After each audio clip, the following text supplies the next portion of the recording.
சில நேரங்கள் சில பாவங்கள் உன்னை பார்க்கிறதுக்கு அது ரொம்ப அட்ராக்ஷனா இருக்குது. சில பாவ சோதனைகள் அப்படியே உன்னை இழுக்கும். சில சினிமா படங்கள் உன்னை இழுக்கும். சில உலகத்தின் காரியங்கள் உன்னை இழுக்கும். சில போதை பொருட்கள் உன்னை இழுக்கும். ஆனா அவ்வளவும் உன்னை கட்டி உன்னுடைய வாழ்க்கையை சிறைப்படுத்த சாத்தானுடைய சூழ்ச்சி என்பதை நீ மறந்துடா. தேவ சமூகத்துல காத்திருந்து உன்னை பரிசுத்தப்படும். தேவனுக்கு முன்பதாக குற்றமற்ற ஒரு வாழ்க்கை வாழ தேவ பக்தி நிறைந்த மனுஷனாய். கொர்நேலியுவை குறித்து நம்ம வாசிக்கிறோம். அவன் எப்படிப்பட்டவனா இருந்தா பைபிள் சொல்லுது. அப்போஸ்தலர் 10:2 அதிகாரத்தை வாசிச்சு பாருங்க. அவன் தேவ பக்தி உள்ளவன், தன் வீட்டார் அனைவரோடு தேவனுக்கு பயந்தவன், ஏராளமான ஏழை ஜனங்களுக்கு தான தர்மங்களை செய்கிறவன். அது மட்டுமல்ல, எப்பொழுதும் கர்த்தரை நோக்கி ஜெபித்துக் கொண்டிருந்த மனிதன். முதல்ல உனக்குள்ள தேவ பக்தி இருக்கணும். ஒவ்வொரு ஞாயிற்றுக்கிழமையும் ஆலயத்துக்கு நீங்க எல்லாரும் போகணும். லீவுன்றதே இருக்கக்கூடாது. இந்த பங்கன் அந்த பங்கன் தூக்கி எல்லாத்தையும் குப்பையில போட்டுட்டு முதல்ல ஆலயத்துக்கு போங்க. ஆலயத்தை ஒருபோதும் தவற விடக்கூடாது. இன்னைக்கு நிறைய பேருடைய குடும்பம் ஏன் தெரியுமா நல்லா இல்ல? இந்த அம்மா மட்டும் கிளம்பி சர்ச்சைக்கு போயிடும்.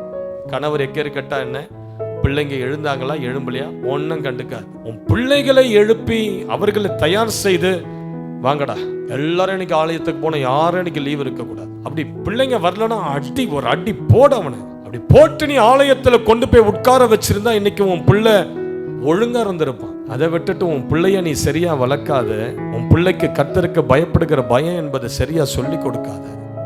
இன்றைக்கு அவன் என்ன சொல்றான், நீ போ நான் அடுத்த வாரம் வரேன். நீ இப்படி வந்த உடனே அவன் என்ன பண்றான், கிரிக்கெட் பேட்டை தூக்கிட்டு மைதானத்துக்கு ஓடுறான். அழகா ரெடி ஆகி பவுடர்லாம் அடிச்சுக்கிட்டு கேர்ள் ஃப்ரெண்டை தேடி ஓடிடுறான். நடத்த வேண்டிய நேரத்துல நீ பிள்ளைய நடத்தலை. அவனை ஒழுங்கா நீ ஆலயத்துக்கு போகும்போது அவனை எழுப்பி குளிப்பாட்டி அவனை சிறு வயதுல இருந்தே பழக்கப்படுத்தி ஞாயிற்றுக்கிழமைனா ஆலயம் அப்படி நடந்திருந்தான். அவன் என்ன பண்ணிருப்பான், ஆலயத்துக்கு போகிற பயம் வந்திருக்கும், கர்த்தரை தேடுகிற பயம் வந்திருக்கும். கொர்நேலியு தன் வீட்டார் அனைவரோடும் கர்த்தருக்கு பயந்திருந்தான். சிஸ்டர் பிரதர், முதல்ல நீங்க ஜெபிக்கிறவர்களா மாறினா தான் உங்க பிள்ளைகள் ஜெபிக்கிறவர்களா மாறுவாங்க. உங்ககிட்ட இல்லாதது உங்க வீட்டுல வராது. நான் சொல்றேன், என் மனைவி ஜெபிக்கவே மாட்டா.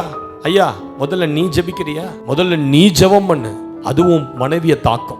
என் கணவர் ஜெபிக்கவே மாட்டாரு, முதல்ல நீங்க ஜெபிங்க, உன் கணவரை தாக்கும் அது. என் பிள்ளைங்க ஜெபிக்கவே மாட்டாங்க, முதல்ல அப்பா அம்மா 2 பேரும் ஜெபிங்க, அது உங்க பிள்ளைகளை பாதிக்கும். கொர்நேலியு நேரமும் ஜெபிக்கிறவனா இருந்தான். ஆண்டவர் பார்த்தாரு, நேரமும் ஜெபிக்கிறான், தான தர்மங்களை செலுத்துறான், தேவ பக்தி உள்ளவனா இருக்கலாம். வீட்டாருக்கெல்லாம் தேவ பயத்தை சொல்லி கொடுத்துட்டான்.